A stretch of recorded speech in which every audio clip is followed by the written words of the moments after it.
contra nós é por nós. Mateus 9, 40. Os textos de hoje do Antigo Testamento e do Evangelho nos trazem uma reflexão muito inquietante. Moisés sentia-se sobrecarregado em sua função de conduzir o povo hebreu até a terra prometida. Diante disso, foi inspirado por Deus para escolher 70 ajudantes com os quais dividiria as tarefas e poderia descansar um pouco a sua mente. 2 desses ajudantes receberam o dom da profecia, ou seja, o dom da pregação da palavra de Deus. Entretanto, Josué, o ajudante mais antigo de Moisés, ficou preocupado que esses 2 rapazes viessem a tomar o posto do seu superior. Após ouvir a queixa de Josué, Moisés lhe responde que se sentiria muito feliz se todo o povo, e não apenas aqueles 2 rapazes, tivessem uma experiência tão profunda com Deus, a ponto de poderem entender e ensinar a sua palavra.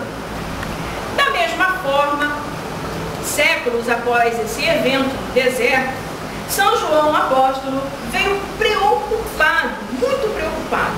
Foi contar a Jesus que ele e seus colegas discípulos proibiram um homem de expulsar demônios e curar em nome do Mestre, pois o mesmo não fazia parte diretamente do grupo. Temiam que a suposta exclusividade do colegiado apostólico de curar e expulsar demônios fosse usurpada por pessoas de fora. Em ambos os textos, percebemos, mesmo que de forma até infantil, um forte receio de perda do poder e um forte desejo de manter esse poder concentrado em uma pessoa ou em um grupo. O sentimento de exclusividade é algo que nos assola em muitas situações da nossa vida.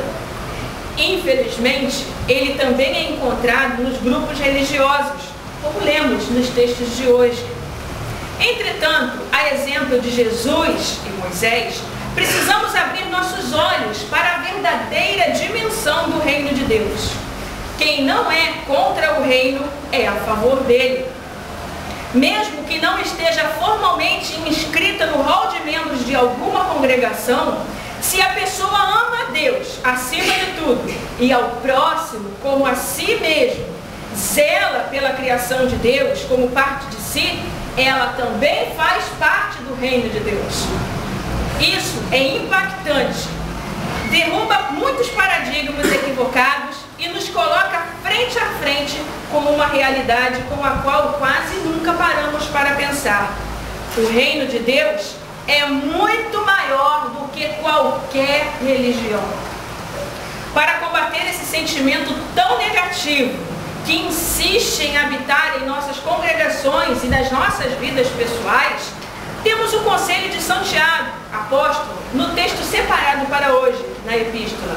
Ele diz, nos versículos 7, 8 e 10, portanto, obedeçam a Deus, enfrentem ao diabo, e ele fugirá de vocês. Cheguem perto de Deus, e ele chegará perto de vocês. Lavem as mãos, pecadores. Limpem o coração, hipócritas. Humilhem-se diante do Senhor, e ele os colocará numa posição de honra.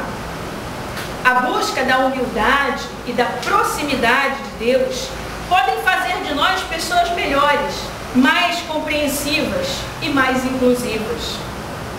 A igreja cristã vive mais uma vez em sua história um momento de quebra de paradigmas.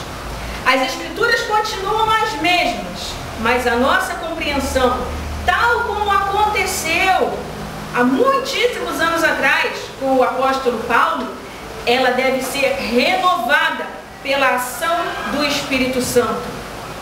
Apesar de os cristãos desde sempre terem tido a tendência a julgarem-se melhores do que os outros, também desde sempre lemos nas Escrituras que esse comportamento é totalmente contrário àquilo que Deus espera de nós, conforme nos fala São Tiago no capítulo 4, versículos 11 e 12. Não devemos e nem temos o direito de julgar nem excluir ninguém como se fôssemos Deus.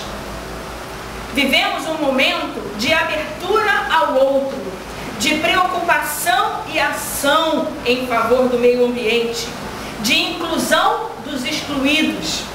Resta-nos descer do nosso pedestal, refletir sobre nossas atitudes, rever nossos conceitos e abrir-nos à ação do Espírito Santo em nossas vidas, para que possamos resistir ao mal e nos aproximar cada vez mais de Deus e dos nossos irmãos, também dos animais, dos minerais e dos vegetais, ou seja, de toda a criação.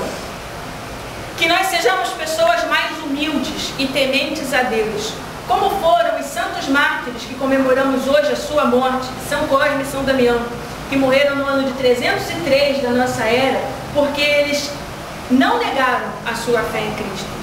Que possamos dedicar as nossas vidas, como eles dedicaram, ao serviço ao próximo e ao amor incondicional ao Senhor. Que nós tenhamos tanto amor a Deus como eles tiveram, que entreguemos-nos aos seus cuidados sempre, mesmo diante da morte.